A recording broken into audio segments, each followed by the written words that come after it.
beautiful thing, a beautiful thing. Welcome to another Ask Marla and Dave. I was almost about to say Mad Love Chat. You know what? We encourage an open line of communication between you and us. And so, not like UBS, but you and us, like you and Marla and Dave. You and I, you and I, you and I, you and me, you and me. Okay, stop. Can I just say, whoever wrote that song, you really got over you and I, you and I, you and I, you and I, you and I, you and I, you and I, you and I. The Barges are your friends, and I can't believe. Well, they're not really friends, but musical acquaintances that you know personally. I'm just going to say that to say you and I over and over and over again, wow. And to get paid for it, maybe you're the real genius. Hey, anyway, you know what? That brings us up into what we're talking about today. That's encouraging, by the way, to me, because as a fledgling possible songwriter, that song would make me feel like that any two words could really be a hit. Well, someone wrote into my Facebook first, and then Marla accused me of not responding, which wasn't true. I responded, but the question was, and they asked Marla as well, but the question is, how do you balance a career in music, a love of music, and a love of me, a relationship? How do you balance the two? Because there's a difference between your relationship and any relationship and the horrific demands that I place on Dave in this relationship, which really just means that if Dave can manage it, anyone in the world can manage it. Because on a scale of 1 to 10, my degree of relationship difficulty would probably be about a 12. Do you agree? I'm confused that those words would come out of your mouth. But yes, I would say about a 17. But anyway, 20 maybe. The real deal throw is in 3 extra points. The question is, again, how do you balance a relationship with your family, your wife, your spouse, and a love of music? Because those of us who pretty much have a love of anything that's your passion, that you're willing to actually go after day in and day out. I go in the studio sometimes and I spend a few days. Speaking of going in the studio, congratulations to Take 6. For Take 6 fans who are also Marla and Dave fans, the new Christmas album, What a Wonderful... The most wonderful time of the year. Oh, yeah. It's done. And it's actually good. Kudos to the guys in the group who sang it. I didn't know we did albums or CDs that weren't good. But thank you for those of you that actually believe like us. Remind you. Brothers. Anyway.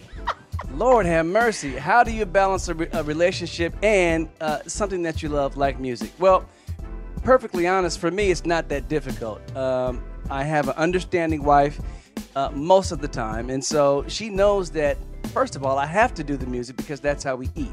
She also knows that that's something that not only does she appreciate that I love, sometimes she wants me to love it more. She actually wants me to disturb the balance and put more time over there and take away from the family. But as we've said many times, our family right now is going through some issues, and it's the ability to balance. Now that we're going through the issues, it's the ability to balance the two that keeps me going, because I can put the appropriate time and energy into the family.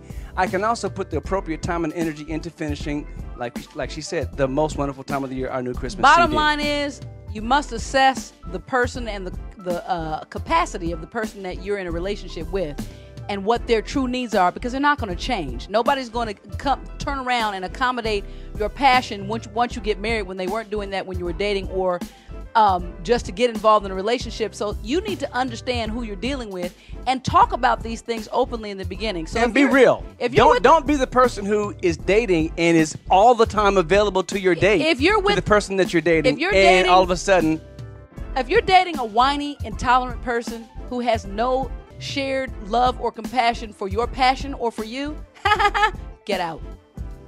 Anyway, like I was saying, it won't work. That's all I'm saying. It won't work. Like I was saying, really, don't actually be one person when you're dating and turn into another person when you get married. The problem in most relationships is that we are kind of unbalanced in the dating process. So my advice would be, first of all, be your true self. If you're going to be in the studio all the time, let them see that right up front. If they can deal with that, fine. If they cannot, let's talk about it and let's deal with it. And the other thing that helps is, if music is your passion, decide whether it's just a hobby or a business. Because if music is making money, you probably have, for you and your family, you have a lot better, a greater chance that special person would be a little bit more understanding. Not just that. Here's some practical advice if you're already in the situation. Because I don't know, you might already be in the situation. So I wouldn't want to break up your happy home. Here's some practical advice. Find places to work outside of the home. Separate what you do for work and what you do at home. Balance and allocate your time, and then you'll be happy, and it'll be yours and mine. This has been another Ask Marla and Dave. We'll see you next time. Bye. A beautiful thing.